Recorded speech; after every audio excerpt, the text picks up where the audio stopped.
एक छोटे से गांव में रिया नाम की एक जवान लड़की रहती थी।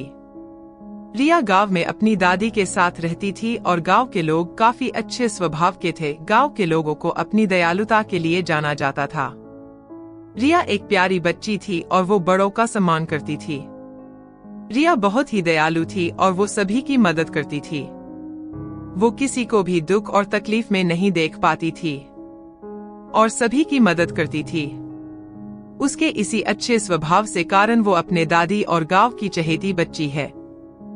रिया को प्रकृति से बहुत प्यार था और वह अक्सर जंगल में समय बिताती थी और सभी जानवरों की मदद करती रहती थी।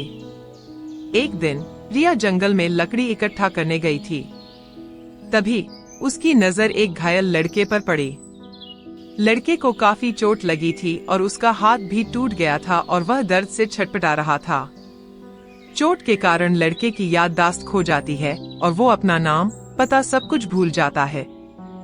लड़का दर्द में कह रहा था, कोई मेरी मदद करो।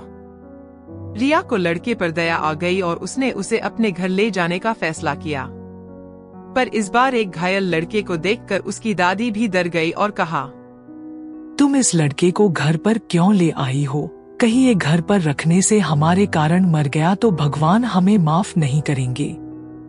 इसका घर जंगल में जहाँ है, इसे वहीं पर छोड़ आओ।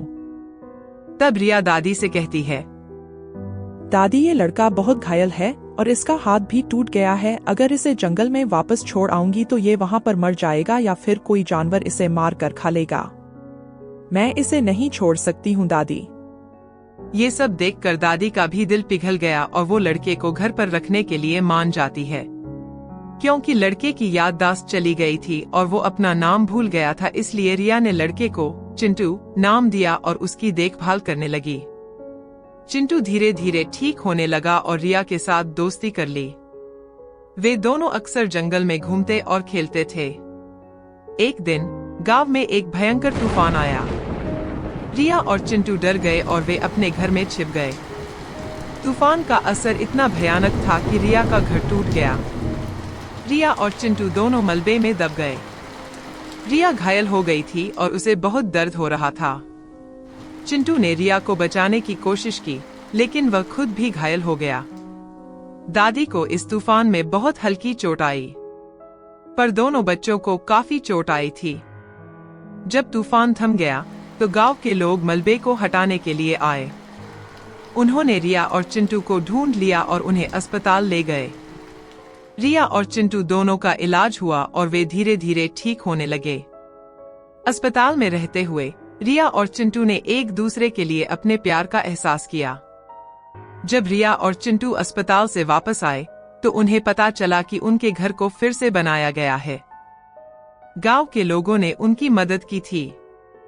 एक दिन रिया को पता चला कि उसे शहर में पढ़ने का मौका मिला है। रिया बहुत खुश थी, लेकिन चिंटू दुखी था। वह रिया को छोड़ना नहीं चाहता था। रिया ने चिंटू को समझाया कि यह उसके लिए एक अच्छा मौका है और उसे जाना चाहिए। चिंटू ने रिया को जाने दिया, लेकिन वह बहुत उदास था। रिया चिंटू और दादी को अलविदा कहते हुए गांव से शहर के लिए चली गई। शहर में रिया ने बहुत मेहनत की और अपनी पढ़ाई पूरी की। उसने एक अच्छी नौकरी भी हासिल की।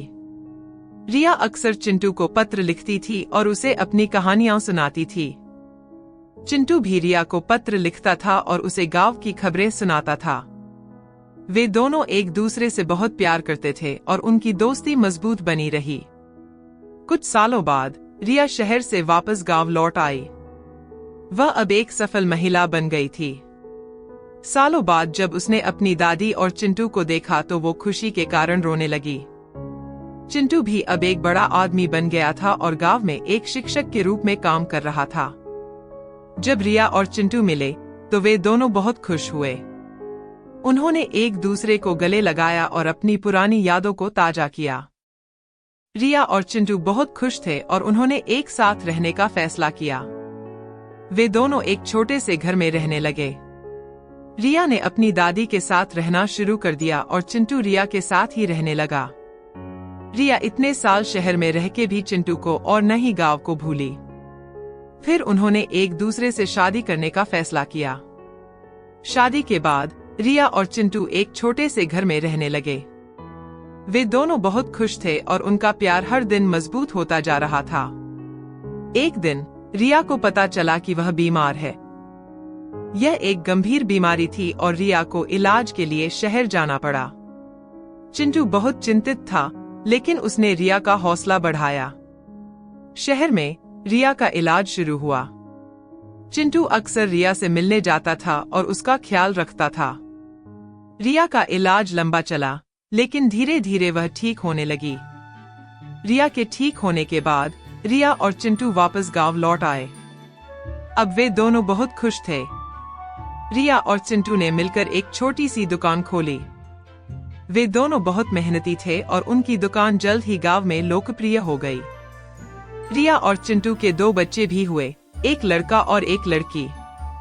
वे दोनों अपने बच्चों से बहुत प्यार करते थे और उन्हें एक सुखी जीवन प्रदान करने के लिए कड़ी मेहनत करते थे। इस तरह से वे दोनों गांव के लोगों के लिए प्रेरणा बन गए।